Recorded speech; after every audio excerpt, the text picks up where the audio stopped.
The warning alarm started ringing across mining station Gamma 7 at exactly 900 hours. Heyone looked up from her communications console, her fingers already moving across the controls before her brain fully registered what was happening. A large ship had just dropped out of faster-than-light travel, and it was close. Too close.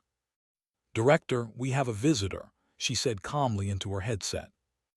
Was in his office, reviewing the weekly supply reports when the call came through. He set down his coffee mug and walked to the command center. His steps were measured and calm. After 20 years in the Human Defense Force, very little made him rush anymore. The command center was small, as befitted a mining station.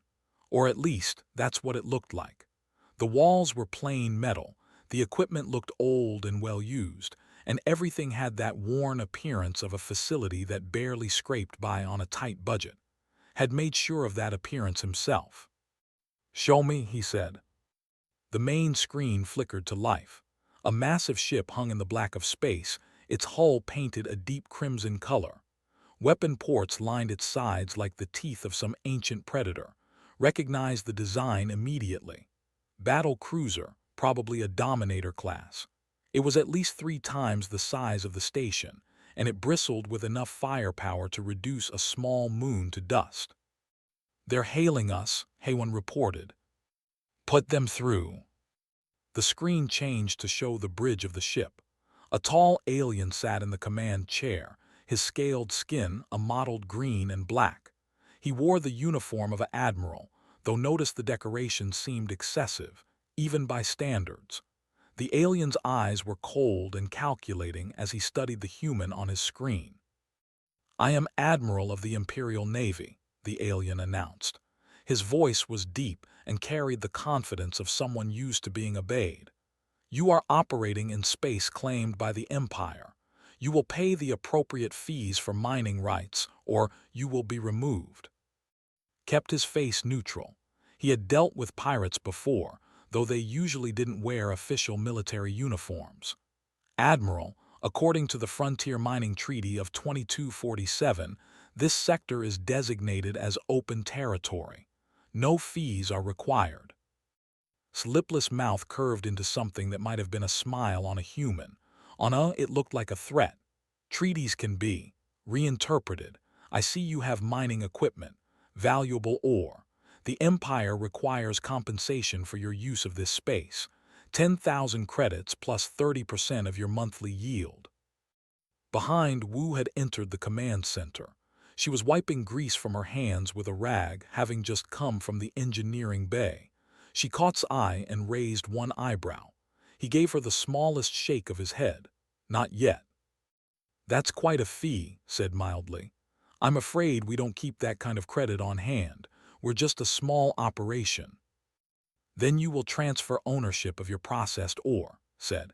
His tone made it clear this wasn't a negotiation. "My crew will board your station in 1 hour to inspect your cargo holds and ensure compliance." Appeared to consider this. In reality, he was running through scenarios, calculating odds, and accessing information that only he could see through the neural implant behind his right ear. The station's tactical computer was feeding him data. 23 crew members on the station, all accounted for. Weapons systems at standby. External camouflage holding perfectly.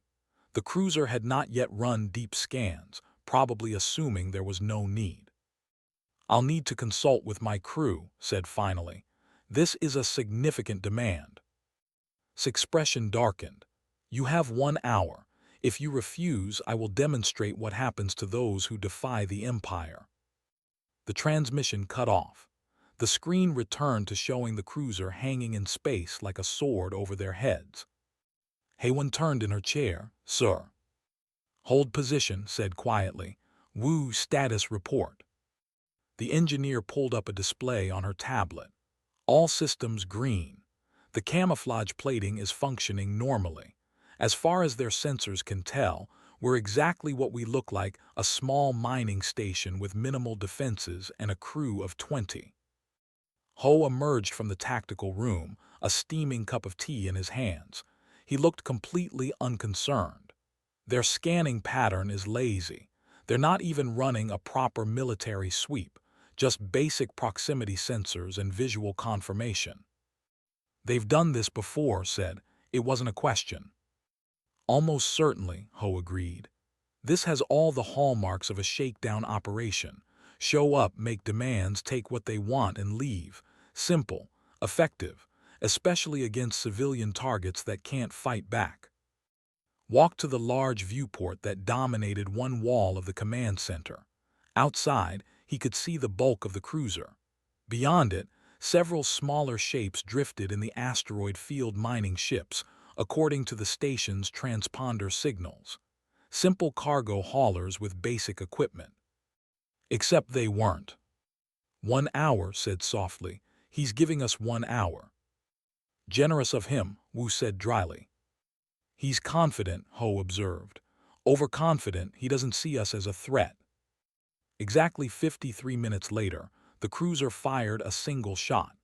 The bright lance of energy crossed the distance between the ships in an instant and struck one of the station's external sensor arrays. The explosion was small but visible, a brief flower of fire in the vacuum of space. Heywan's console lit up with damage reports. She read them calmly. External sensor array 3 destroyed. No hull breaches, no casualties. His face appeared on the screen again. That was a warning. You have 7 minutes to begin transferring your cargo. If you refuse, the next shot will be at your life support systems. Looked at the Admiral for a long moment. Then he smiled. It was a small smile, barely visible, but something about it made his eyes narrow. Admiral, I appreciate your patience, said. However, I'm going to need more time to gather the payment you've requested. Say, 24 hours. You test my patience, human, growled. 24 hours to gather everything you've asked for, continued, his voice still calm and reasonable. Surely the mighty empire can spare 1 day. After all, you want to ensure you receive everything that's owed to you. Everything. Something in his tone must have struck as appropriately submissive because the Admiral's posture relaxed slightly. 24 hours, not 1 minute more. If you attempt to flee, I will destroy your station and everyone aboard. My ship will remain here to ensure your cooperation. The transmission ended. Wu walked up beside. 24 hours, that's more than enough time. More than enough, agreed. He touched his headset. All hands, this is the director. Execute protocol revelation. I repeat, execute protocol revelation. We have 24 hours. Throughout the station, hidden panels began to slide open. Weapon systems ran silent diagnostic checks. In the docking bay, the civilian mining ships started their own transformations. And deep in the station's core, men reviewed the tactical data and began planning for the moment when the corrupt Admiral would realize his terrible mistake. The countdown had begun. The first 12 hours passed slowly aboard the cruiser Crimson Talon. Admiral sat in his command chair, watching the mining station through the viewport. Nothing seemed to be happening. The station just hung there in space, its running lights blinking steadily, its mining ships moving slowly between the asteroids like lazy insects. Status, he demanded. His second officer, a younger named On, checked his console. No change, Admiral. The station shows minimal activity. Some power fluctuations, but nothing unusual for a civilian facility. No distress signals, no attempts to contact anyone outside the system. Good, settled back in his chair. This was the boring part, the waiting, but it was necessary. Let them gather their cargo, let them accept their fate. In 24 hours he would board the station, take everything of value and leave them with barely enough to survive. Maybe he would be generous and leave them some food and basic supplies. Or maybe not. It didn't really matter. They were just humans after all. A young species, barely 200 years into space travel. They had no real military power, no allies strong enough to challenge the Empire. They were perfect victims. Had been running this operation for almost 3 years now. Small stations on the frontier, isolated colonies, independent mining operations. He would arrive, make his demands, and take what he wanted. His superiors back in the Empire got their cut, he got his cut, and everyone was happy. Except the victims, of course, but who cared about them? He had hit maybe 40 stations so far. Most paid immediately. A few tried to resist and were destroyed as examples. The human stations were usually the easiest. Humans were soft, afraid of confrontation. They would rather pay than fight. On Mining Station Gamma 7, things were progressing very differently than Admiral imagined. Wu stood in the main engineering bay, watching as thick metal panels slowly retracted into the station's walls. Behind them, gleaming weapon systems emerged like flowers opening to the sun. Emplacements, missile tubes, energy shield projectors. All of it had been hidden behind the civilian camouflage, waiting for this moment. "System check on Battery 3, she called out to her team. "Battery 3 is green," one of her engineers responded. "All systems nominal." "Battery 4. Green, targeting systems online." Wu nodded and made notes on her tablet. Everything was proceeding according to plan. The station's true nature was being revealed, piece by piece, system by system. Soon, there would be no more pretending. In the Tactical Operations Center, Ho monitored the cruiser's sensors. The aliens were running basic scans every few hours, but nothing deep. They weren't expecting trouble, which meant they weren't looking for it. "They're lazy," he muttered to himself, "sloppy." Beside him, Min reviewed the battle plans on his screen. Min held the rank of defense captain in the Human Defense Force, and while ran the station's civilian operations, Min commanded the military side. He was younger than by 10 years, but he had seen more combat. His record included 3 major engagements against pirates and 1 border conflict with the Confederation. "They think we're helpless," Min said. "That's their first mistake."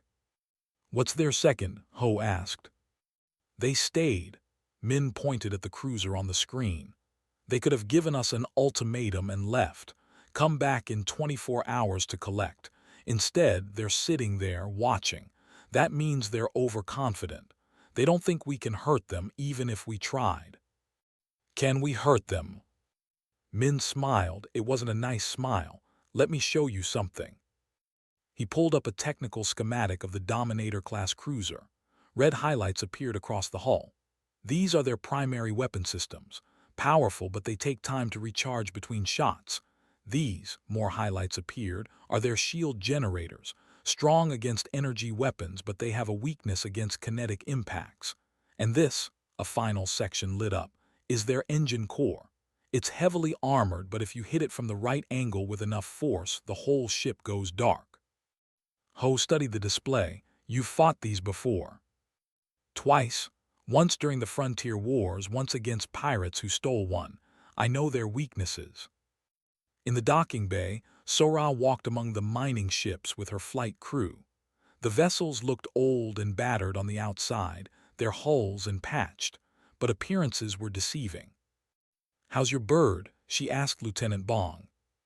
The young pilot patted the side of his ship affectionately. "Ready to fly. The weapons systems check out green, and the engines are purring like a kitten." Sora nodded. Her own ship was the same. Under the civilian disguise, these were cutting-edge combat fighters. Fast, maneuverable, and armed with weapons that could punch holes in military-grade armor. They were designed to look like cargo haulers right up until the moment they opened fire. She had 12 pilots under her command. All of them were experienced. All of them had trained for this exact scenario. They knew their roles, knew their targets, knew the risks. 6 hours until go time," she told her crew. "Get some rest while you can. When this starts, it's going to get intense fast." 18 hours into the countdown, something changed on the cruiser. "Admiral," On said, his voice uncertain. "I'm detecting some unusual energy readings from the station." Opened his eyes. He had been dozing in his command chair, bored with the weight. Define unusual. "Power spikes. Internal reconfiguration. It's It's like the station is changing somehow. Changing how? I don't know, sir. The readings are unclear. Considered ordering a full scan but dismissed the idea. Probably just the humans moving cargo around, powering up their loading equipment. Nothing to worry about. Continue monitoring. Alert me if anything significant happens. Yes, Admiral. But something was happening, something that would have alarmed greatly if he had been paying proper attention. The station's outer hull was shifting. Panels were sliding aside. The mining equipment on the exterior was retracting. Slowly, carefully, mining station Gamma 7 was transforming. Watched the transformation from the command center. Status reports flowed across his screens. Weapons, online, shields charging, fighters armed and ready, personnel at battle stations. Time, he asked. 5 hours until the deadline, Haywan replied. Transmission ready. Yes, sir, waiting for your order. Took a deep breath. Once he gave this order, there was no going back. The secret would be out. Outpost Sentinel-7, one of humanity's most classified military installations, would be revealed to the galaxy. But it was time. The corrupt Admiral had pushed too far. He had attacked a human facility. He had threatened human lives, and he was about to learn a very hard lesson about underestimating humanity. Open a channel to the vessel, ordered.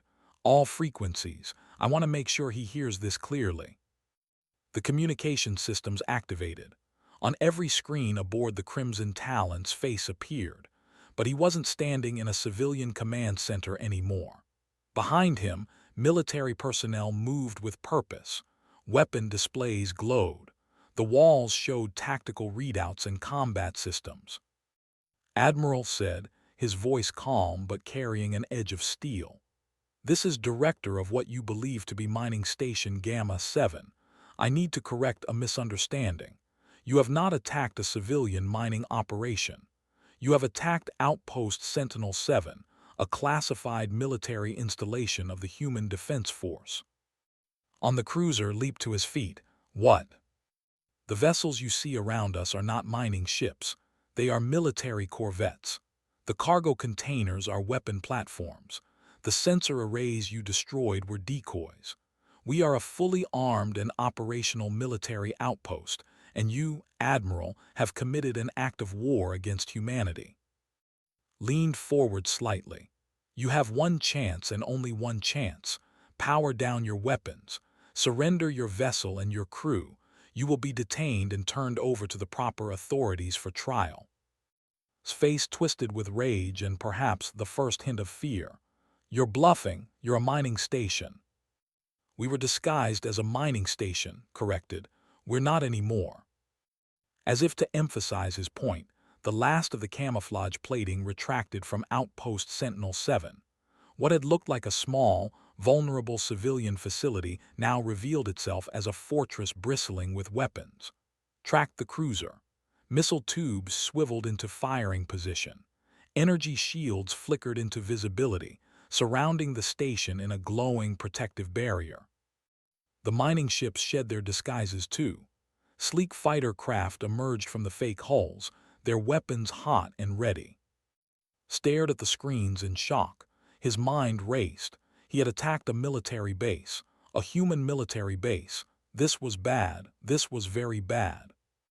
But he was an admiral. He commanded the most powerful ship in this sector. He couldn't back down. He wouldn't back down. You dare threaten the Empire, he roared. I will crush you. His hand slammed down on the weapon's control. And the battle began. The first shot from the Crimson Talon was a massive energy blast that lit up the darkness of space like a small sun. It crashed against Outpost Sentinel-7 shields with tremendous force. The entire station shook. In the command center, gripped his chair as the lights flickered. Shields. Holding at 87%, Ho reported calmly. Their weapons are powerful but within expected parameters. Return fire, ordered. Batteries 1 through 4, let's show them what we can do. One sat at the weapons console, his hands moving across the controls with practiced precision. He had been waiting for this moment, targeting their forward weapon arrays, firing now. The stations opened fire. Unlike the energy weapons, fired solid projectiles accelerated to incredible speeds. 4 streams of metal slugs crossed the space between the station and the cruiser in seconds. They slammed into the shields like hammers, and those shields, designed primarily to deflect energy weapons, buckled under the kinetic assault. 3 projectiles were stopped, their energy dissipated across the shield surface. The 4th punched through and struck the cruiser's hull, tearing a gash in the armor plating. On the Crimson Talon, alarms blared. Shield failure in Sector 7, On shouted. Hull breach on Deck 4. Couldn't believe it, they had hurt him. A mining station had actually damaged his ship. Emergency power to forward shields. All batteries focus fire on that station. Destroy it. But Min had been planning for this exact response. Launch fighters, he ordered. Attack pattern Delta 7. In the docking bay, Sora and her pilots were already in their cockpits. The moment the order came through, they launched. 12 sleek combat fighters shot out of the outpost like missiles, their engines burning bright. Stay tight, Sora commanded over the squadron channel. Use the asteroids for cover, make them work for every shot. The fighters scattered, diving into the nearby asteroid field. The cruiser tried to track them, but the small craft were too fast, too agile. They wove between the spinning rocks, using the terrain to their advantage. Lieutenant Bong brought his fighter around a large asteroid and found himself with a perfect shot at the cruiser's port side. I have a target, he called out. Take it, Sora confirmed. Bong fired. His fighter's mass driver cannon sent a burst of projectiles into the cruiser's damaged section, widening the breach. Atmosphere vented from the hole, visible as a brief cloud of frozen gas. The ship tried to retaliate, its point defense weapons tracking the small fighter, but Bong was already gone, diving behind another asteroid. In the engineering bay, Wu monitored the power levels. The shields were holding, but they were taking a beating. Each hit from the weapons drained their energy. She needed to do something about that. Rerouting power from non-essential systems, she announced, bringing auxiliary generators online. Her fingers danced across the control panel. Life support in unused sections of the station powered down. Recreational facilities went dark. Every available bit of energy was funneled into the shields and weapons. The shield strength jumped from 87% to 94%. Another energy blast hit the shields, but this time the station barely trembled. Wu smiled. Let's see them get through that. The battle continued, and it quickly became clear that was in serious trouble. His ship was designed for combat against other capital ships or for bombarding planets. It was powerful but slow and cumbersome. The human fighters were like angry wasps, stinging from every direction, too small and fast to swat effectively. And the station itself was proving to be a much harder target than he had expected. Its shields were strong, constantly replenished by what must be a very efficient power system. Its weapons hit hard, and the humans seemed to know exactly where to aim for maximum effect. Target their engines, screamed at his weapons officer, cut their power. But Min had anticipated that too. Helm, rotate the station, keep our damaged sections away from their line of fire. The massive outpost began to turn, using its maneuvering thrusters. It was slow, but steady. The most vulnerable areas moved out of the weapon arcs, while fresh sections of shield and armor faced the enemy. Sora led her fighter wing in another attack run. This time, they targeted the cruiser's engine ports. All fighters, concentrate fire on the engine cluster. Let's slow them down. 12 fighters attacked simultaneously from different angles. The point defense systems tried to engage them all, but there were too many targets. Some shots missed. Others hit, destroying one fighter in a burst of flame and sending two more spinning away with damaged engines. But the rest got through. Their weapons hammered at the cruiser's engines, and one of the main drive units exploded in a shower of sparks and debris. "Direct hit," Bong cheered. The Crimson Talon lurched as it lost power to one of its primary engines. Its speed dropped immediately, and its maneuverability became even worse. Inside the cruiser, On looked at his damage reports with growing horror. "Admiral, we've lost Engine 3, multiple hull breaches across 5 decks. Shield generators 2 and 4 are offline. We have fires on." "I can see the reports," snarled. This wasn't how it was supposed to go. He was supposed to crush them. He had the bigger ship, the more powerful weapons. How were these humans beating him? The answer was simple, though was too proud to admit it. The humans had been preparing for this fight. They had built their outpost specifically to defend against superior forces. Every system, every weapon, every tactical decision had been planned and practiced. They knew what they were doing. Though on the other hand, had gotten lazy. They had been bullying defenseless civilian stations for so long that they had forgotten how to fight a real battle. Another volley of fire struck the Crimson Talon. This time, multiple hits penetrated the weakened shields. The cruiser's armor, while thick, couldn't withstand the sustained assault. More hull breaches opened. More systems went offline. "Admiral, we need to retreat," On urged. "We can't win this fight." No, pride wouldn't allow it. He couldn't retreat. He was an admiral. He would rather die than admit defeat to these inferior humans. But his crew didn't share his death wish. As the damage mounted and the casualties increased, some of them began to question their orders. In the engine room, the chief engineer looked at the failing systems and made a decision. "Emergency shutdown of the main reactor," he ordered his crew. "We're done." "But the Admiral." "The Admiral is going to get us all killed. Shut it down." The power levels across the Crimson Talon began to drop. Weapons went offline. Shields collapsed. Even the lights dimmed. On the bridge, watched in horror as his ship died around him. "What are you doing? I didn't order a shutdown." On looked at his admiral, then at the tactical display showing the human fighters closing in for another attack. He made his choice. "Admiral, the crew is abandoning ship. I suggest you do the same." "I will not." "Sir, with respect, you can stay here and die, or you can live to face trial.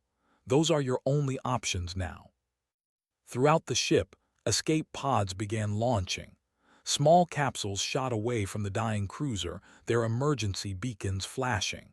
The crew was abandoning ship, and there was nothing could do to stop them. On Outpost Sentinel-7, Ho tracked the escape pods on his sensors. "They're evacuating. Looks like about 200 pods so far." Nodded. "Min, have the fighters heard those pods? I want them all collected, every single one." "Understood," Min replied. He switched to the fighter squadron channel. "All fighters, new orders, escort the escape pods. Make sure none of them try to run. We want prisoners, not casualties." Sora acknowledged and redirected her pilots. The fighters took up positions around the expanding cloud of escape pods, shepherding them like dogs herding sheep. The last pod to launch came from the bridge. Inside, Admiral sat alone, his face twisted with rage and shame. He had lost, not just the battle, but everything. His career, his reputation, his freedom, all because he had attacked the wrong station. Watched as the fighters guided the pods toward the outposts holding bays. The battle was over. They had won, but the real work was just beginning. "HFY, send a priority message to Fleet Command," he ordered. "Tell them we've engaged and defeated a cruiser. We have approximately 200 prisoners, including the ship's commanding officer. Request immediate support and diplomatic personnel." "Yes, sir." Wu walked into the command center, still wiping grease from her hands. "Well, that was exciting. How are we looking?" "Shields took a beating but held," Ho reported. "Some minor damage to the outer hull. One fighter lost, 2 damaged. Overall, we're in good shape. Stood and stretched. He had been tense throughout the entire battle, and now that it was over, he could feel the exhaustion setting in. But he couldn't rest yet. "Get me a full damage assessment," he ordered. "I want to know everything that needs repair. And someone start processing those prisoners. This is going to be a very long day." Outside, the wreckage of the Crimson Talon drifted in space, a broken shell of what had once been a mighty warship. It served as a reminder of what happened when someone underestimated humanity. The corrupt Admiral had struck the wrong mining station, and he would spend a very long time regretting that mistake. The holding facilities on Outpost Sentinel-7 were designed to accommodate up to 50 prisoners comfortably. With 200 crew members crammed into the cells, things were getting cramped. Walked down the corridor between the cells, her tablet in hand. She was the station's intelligence officer, and processing this many prisoners was going to take days. But she had to start somewhere, and there was one prisoner she wanted to talk to first. Admiral sat alone in a cell at the end of the corridor. The looked smaller somehow, without his ship and his crew. He glared at as she approached but said nothing. "Admiral," she greeted him politely. "I'm intelligence officer. I'd like to ask you some questions." "I have nothing to say to you," hissed. "That's your right," acknowledged. She sat down on a chair outside his cell and opened her tablet. "However, I should inform you that we've already begun interviewing your crew. Many of them are being very cooperative. They're telling us everything about your operation." His eyes narrowed. "They're lying." "Are they?" Pulled up a file on her tablet. "Let me read you something. This is from your second officer on. He says that in the past 3 years you've attacked 47 different stations and colonies. 32 paid your demands, 15 refused. Of those 15, 3 were destroyed with all hands lost." The color drained from his face. "He's making that up." He provided dates, locations, and detailed records. "Apparently, you kept very thorough logs of your crimes. We found them in your ship's computer before it was completely destroyed." Leaned forward. "Here's what I know so far, Admiral. You've been running a protection racket on the frontier for years. You would target small, isolated stations that couldn't defend themselves. You would demand payment, and if they refused, you would destroy them. And all of this was done with the knowledge and approval of your superiors in the military, who received a percentage of your profits." Said nothing, but his silence was confirmation enough. 317 people died when you destroyed those stations," continued, her voice hardening. 317 innocent civilians, guilty of nothing except refusing to be robbed, and you killed them. "They should have paid," muttered. "They had the right to refuse. You had no legal authority to make those demands." "Might makes right," the said. "The strong take from the weak. That is the way of the universe." Stood up. "No, Admiral. That's the way of criminals and cowards. And now you're going to face justice for your crimes." She walked away, leaving alone in his cell with his thoughts.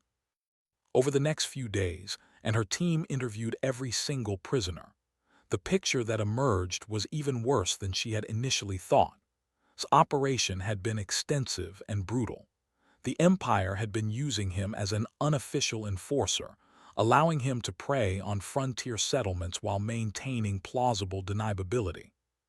Compiled all the evidence into a comprehensive report. He worked long hours, reviewing testimony, examining ship logs, and documenting every crime. Mi Sun, the station's legal officer, helped him organize it all into a format that would hold up in an interstellar court. "This is damning," Mi Sun said, scrolling through the files. "We have evidence of extortion, murder, theft, destruction of property, and violations of at least 17 different interstellar treaties." "Will it be enough?" asked. "More than enough. The question is whether the Empire will actually let him face trial, or if they'll try to protect him." That question was answered 3 days later, when a diplomatic ship arrived in the system. The ship was smaller than a cruiser, designed for speed and communication rather than combat. It carried an ambassador and his staff, all demanding the immediate release of Admiral and his crew. Took the call in his office. The ambassador was an older alien with gray scales and cold eyes. His name was Ambassador, and he was clearly not happy.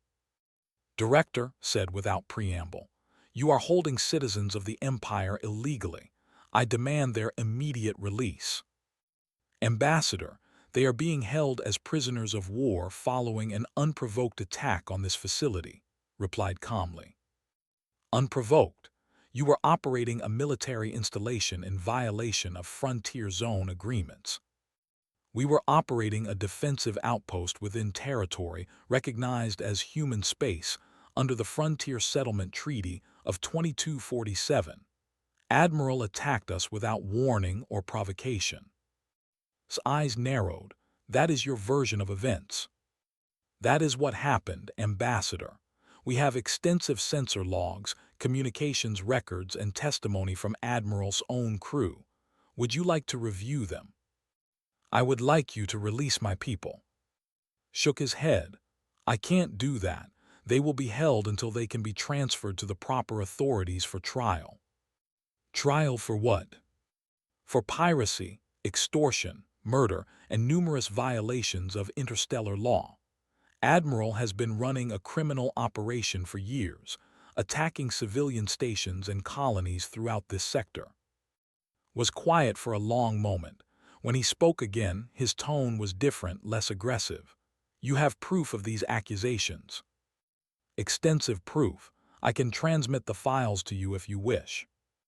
"Do so." Sent the files.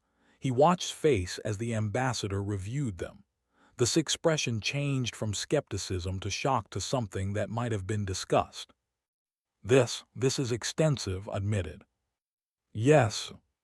You understand this creates a diplomatic problem. If Admiral is tried and convicted, it will be an embarrassment to the Empire."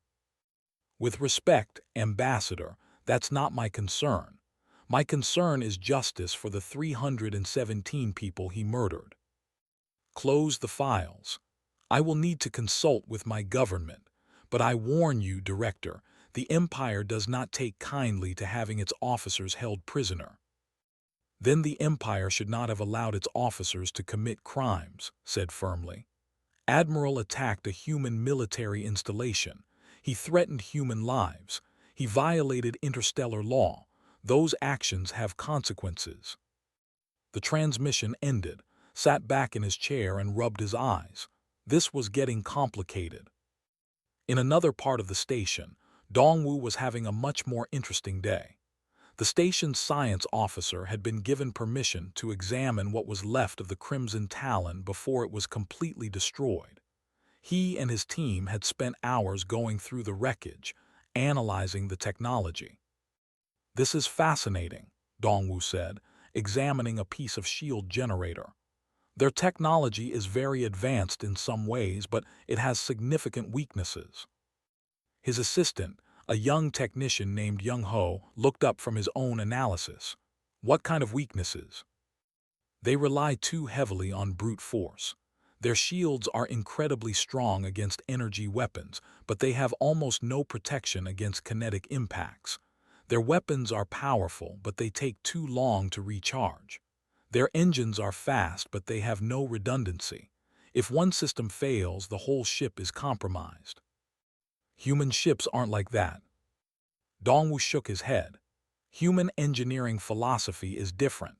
We build ships that can take a beating and keep fighting. Multiple redundant systems, modular design, efficient resource management. We learned that from centuries of building ships on Earth with limited resources." He held up the shield generator component. "The build like they're always going to have more. More power, more resources, more everything. They've never had to learn to make do with less. That's their weakness." Young Ho considered this. "So we won because we're better engineers." "We won because we're smarter engineers," Dongwu corrected. "There's a difference." Back in the command center, Haewon received a new transmission. This one was from human space, from Fleet Command. "Sir, we have incoming traffic from Command," she called out to. Returned to the command center and took the call. A woman in the uniform of a Human Defense Force Admiral appeared on the screen. "Director, this is Admiral Park. I've been reviewing your reports on the incident with the cruiser." "Yes, ma'am." "Good work, Director. You and your crew handled the situation exceptionally well. However, this has created a significant diplomatic situation. The Empire is making noise about the detention of their personnel." "I'm aware, ma'am. Their ambassador contacted me earlier." Admiral Park nodded. "I'm dispatching a carrier group to your location. They'll arrive in approximately 1 week. In the meantime, you are to maintain custody of the prisoners and continue documenting the evidence. We're going to take this to the Interstellar Tribunal." The Tribunal was surprised. The Interstellar Tribunal was the highest judicial authority in known space, a neutral body that handled disputes between different species and governments. "The crimes committed by Admiral are too serious to ignore," Admiral Park explained. "And this is an opportunity to send a message to the galaxy. Humanity will not tolerate being victimized by corrupt officials, no matter how powerful their government might be." "Understood, ma'am." 1 week, Director. Hold the line until then." The transmission ended. Looked around the command center at his crew. They had fought well, won decisively, and now they had to hold onto that victory. "You heard the Admiral," he said. 1 week, let's make sure everything is ready." In his cell, Admiral sat in the darkness and contemplated his future. He had thought attacking a small mining station would be easy profit. Instead, it had destroyed his career, his freedom, and possibly his life. The humans had been right. He had struck the wrong mining station, and now he was going to pay for that mistake. 3 weeks later, the Interstellar Tribunal convened on the neutral station of Concordia Prime. The massive structure hung in space at the exact center of charted territory, equidistant from all major civilizations. It was a place where justice was supposed to be blind to species, politics, or power. The courtroom was enormous, designed to accommodate representatives from dozens of different species. Humans sat on one side, on the other. Observers from various other governments filled the gallery, all curious to see how this case would unfold.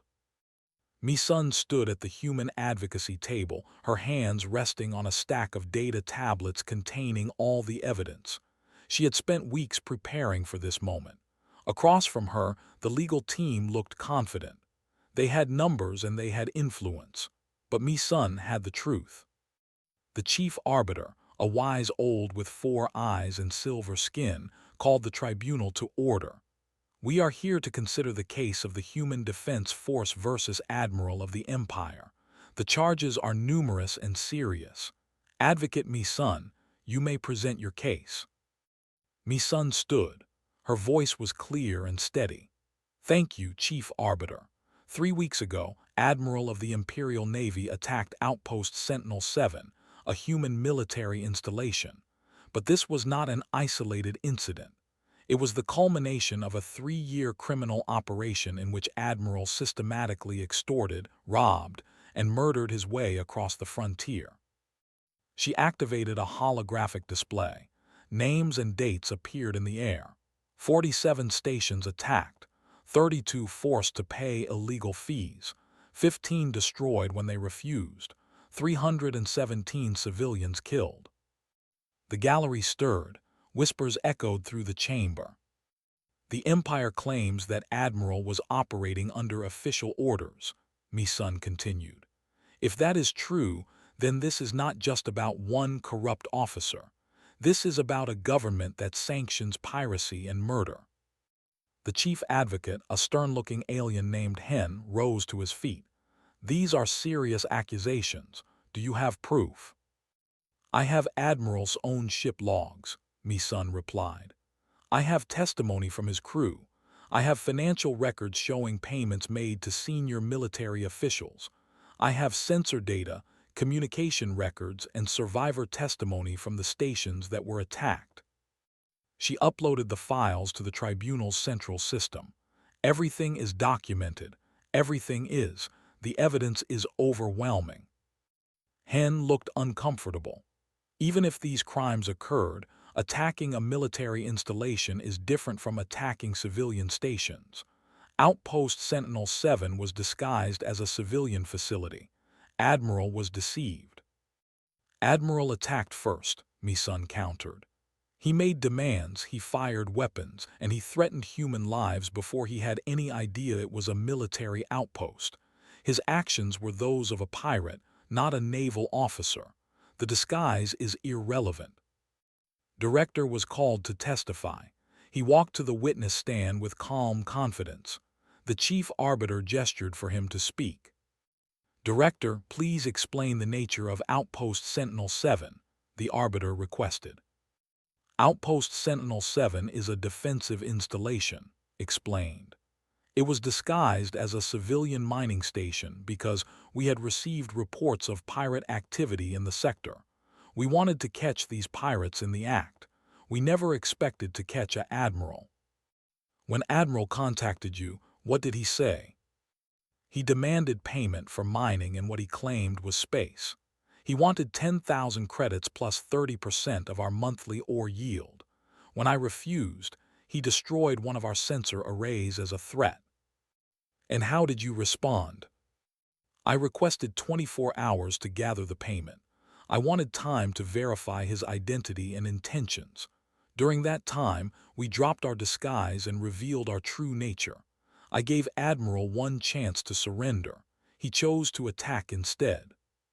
Hen stood, but you provoked him by revealing that you were a military base. I gave him the truth and an option to surrender peacefully, corrected.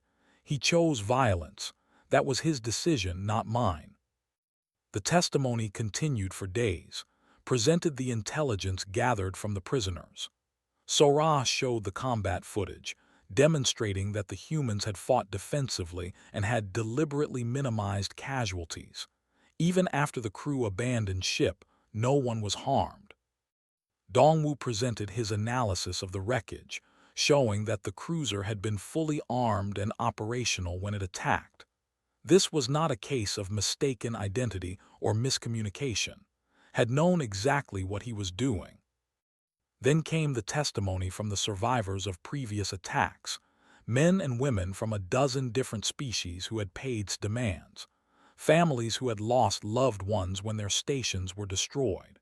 Their words painted a picture of systematic cruelty and greed. One woman, a human named Jin, spoke about the destruction of her station, Frontier Post Delta 4. He gave us 1 hour to gather the payment. We didn't have enough. We begged for more time. He just opened fire. My husband was in the cargo bay. He didn't have time to reach the escape pods. She looked directly at, you murdered him for money. You murdered 43 people for money. Looked away. The defense tried to argue that was following orders, that the Empire's policies allowed for aggressive resource collection in frontier zones. But when Mi-sun demanded that they produce those orders in writing, they could not. Ambassador was called to testify. He looked uncomfortable as he approached the stand. Ambassador, did the Empire authorize Admiral to attack civilian stations? The chief arbiter asked. The Empire authorized aggressive negotiation tactics in disputed territories, said carefully. Does aggressive negotiation include destroying stations and killing civilians? Hesitated, no. Did senior military officials receive payments from Admiral's operations? Another hesitation. Some officers may have received unofficial compensation for administrative support. Bribes, Mi-sun said bluntly. They were bribes to look the other way while Admiral committed crimes. Silence was damning. The tribunal deliberated for 2 days. When they returned, the chief arbiter's expression was grave. We have reviewed all evidence and testimony. The tribunal finds Admiral guilty of all charges. The evidence of his crimes is clear and irrefutable. He is sentenced to 30 years imprisonment in a neutral detention facility. Additionally, he is stripped of all rank and honors. Showed no emotion, but his shoulders slumped. Furthermore, the chief arbiter continued, we find that senior officials within the military were complicit in these crimes. The Empire is ordered to pay full restitution to all victims and their families. The Empire is also sanctioned and will face trade restrictions until such compensation is complete. The delegation erupted in protest, but the arbiter's gavel silenced them. This tribunal will not tolerate piracy, corruption, or the murder of innocents, regardless of who commits these crimes or what government they represent. Justice is blind to power. The session ended. Mi-sun gathered her materials, feeling a deep sense of satisfaction. Justice had been served. Back on Outpost Sentinel-7, the crew watched the verdict on the main screen. When the tribunal's decision was announced, cheers erupted in the command center. "We did it," Haewon said, grinning. "We did," agreed. He looked around at his crew, these people who had fought so well, who had held the line and demanded justice. He was proud of every one of them. Wu raised her coffee mug. "To the wrong mining station." Everyone laughed and raised their own cups. "To the wrong mining station." The story spread quickly across human space and beyond. Within days, it seemed like everyone in the galaxy had heard about the corrupt Admiral who had attacked a human outpost and lost everything. More importantly, the story changed how other species viewed humanity. Humans were no longer seen as easy targets, as soft newcomers who could be pushed around. They were recognized as a species that prepared, that fought intelligently, and that demanded justice when wronged. Other corrupt officials across the galaxy began to reconsider their activities. Station commanders started being more careful about who they threatened. The frontier became a little bit safer. Ho was reviewing star charts when he noticed something interesting. "Director, we're getting requests from 3 other human outposts to install our camouflage system."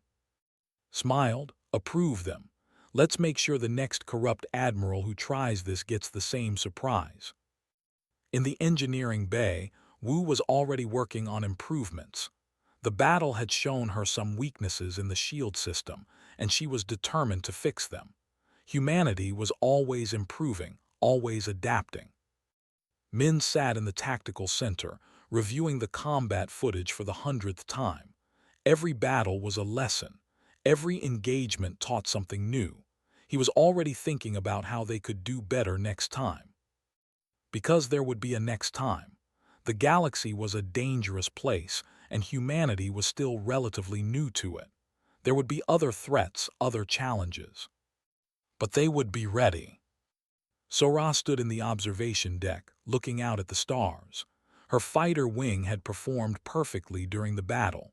One pilot lost, but they had saved everyone else and achieved total victory. She felt a fierce pride in her people. Somewhere out there, beyond the visible stars, other humans were building, exploring, defending. They were spreading across the galaxy not through conquest, but through determination and adaptability. They made do with less and achieved more. They prepared for the worst and hoped for the best. They were survivors, they were builders, they were defenders. And now the galaxy knew it. Stood in his office, looking at the picture on his desk. It showed the crew of Sentinel-7, taken just after the station became operational. They looked so young then, so uncertain about their secret mission. Now they were famous, now they were symbols. His communication console beeped. It was a message from Fleet Command. More resources were being allocated to frontier defense. More outposts were being built. The human defense force was expanding, strengthening, preparing. Humanity had sent a message to the galaxy. We defend our own. And the galaxy had heard it loud and clear. Admiral had struck the wrong mining station. He had learned too late that humanity was not prey. Humanity was a species that had clawed its way up from a single planet, survived countless disasters, and reached for the stars through sheer determination. They would not be victims. They would not be pushed around. They would not be underestimated. And anyone who forgot that lesson would pay the price, just as had. The stars shone down on Outpost Sentinel-7, and within its walls humanity stood guard, ready, vigilant, unbreakable.